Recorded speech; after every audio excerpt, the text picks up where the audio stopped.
Hello guys, today we're gonna see different ways to loop through an array. Let's take a look at for loop.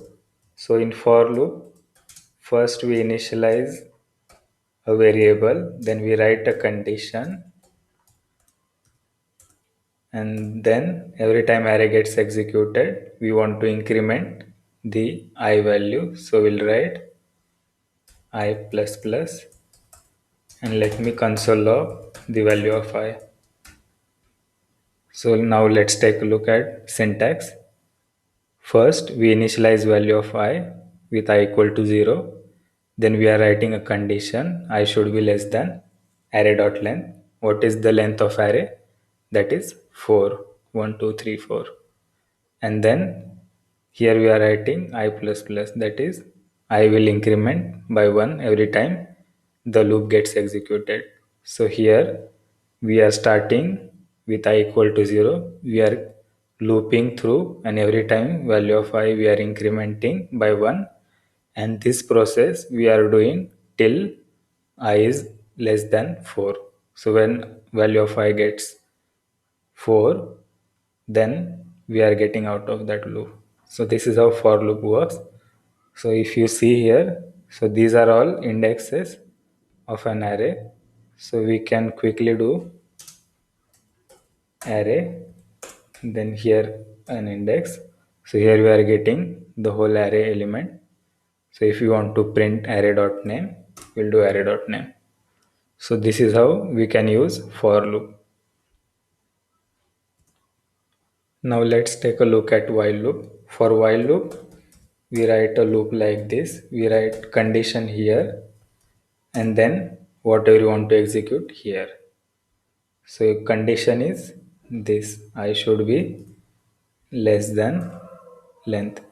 So here it is saying I is not defined. So let me define I equal to 0. So here you can see we are initializing here, writing condition here and then incrementing here. So in case of while loop, we are initializing it outside, then writing condition here, and then here it's like every time executing, we are incrementing.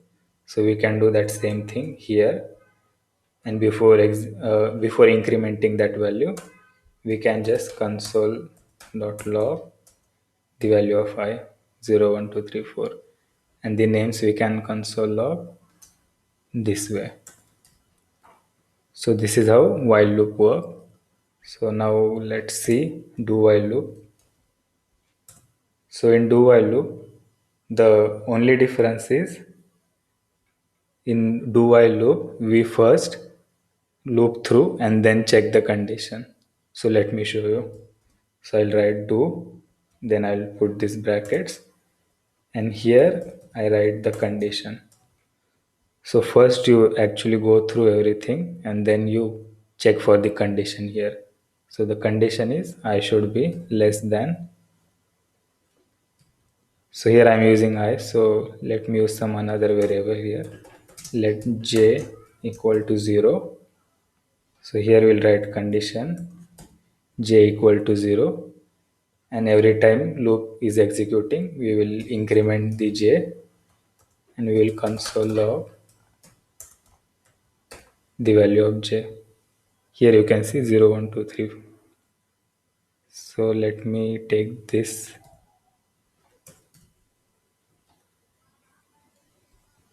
I is not, yeah, we are using j. So array, then array dot name. So in case of do while loop, we write condition here, we write logic inside here after do.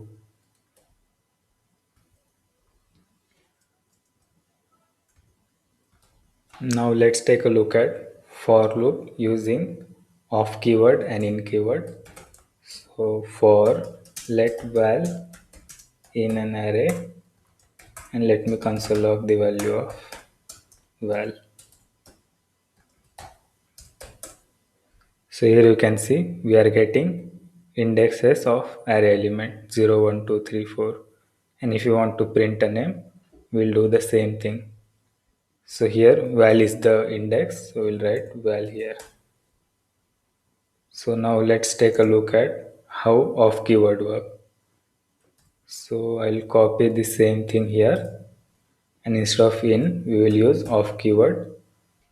And now let me print val.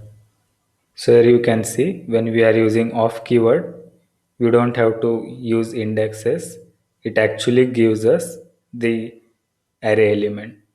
So we can just do array.name. So the difference between in and off keyword is when you are using in, you get indexes. So you will do something like array, then in bracket the index and the property which you want to access. In case of off, you actually get the array element. So element dot whatever property is there, you can do using off keyword. Now let's take a look at for each loop.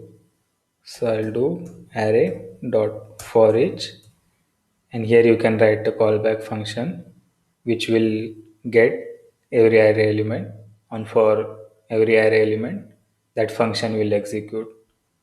So it's basically similar to looping through all element and doing the function execution. So in case of looping through for while, we are actually getting that element and something like we are writing function here. So in case of for each loop, you write array dot for each and you directly write function here.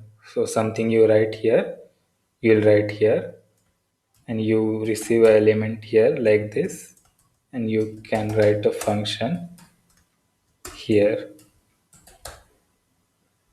So you can notice we are getting the array element here, and we can do maybe the name.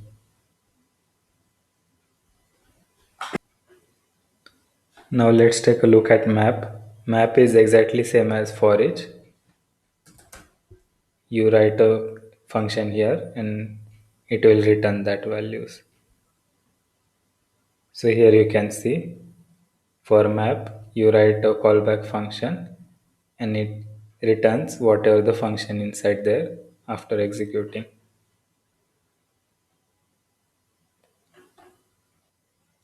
So now let's summarize everything. So first one is the for loop. You initialize a variable here, then you write a condition, and then on every execution, if you want to increment, decrement, so that condition you write here, and whatever you want to do on array element, you will write here. So then next is while loop. For while loop, you initialize element outside, you write a condition in these brackets, and here we do the function which we need to execute, and along with that we will write increment here. In case of do while loop, we write the condition with while inside brackets here, and here we write the function, and as same as while loop we will increment here. When we are using in keyword, we get the index, so we do array then index then dot name. If we are using off, then we actually get the element, and then we can do the element dot property, and the last two were for each and map. So when we do for each, we write a function here, and the function gets every array element. So that's all for today. See you in the next one.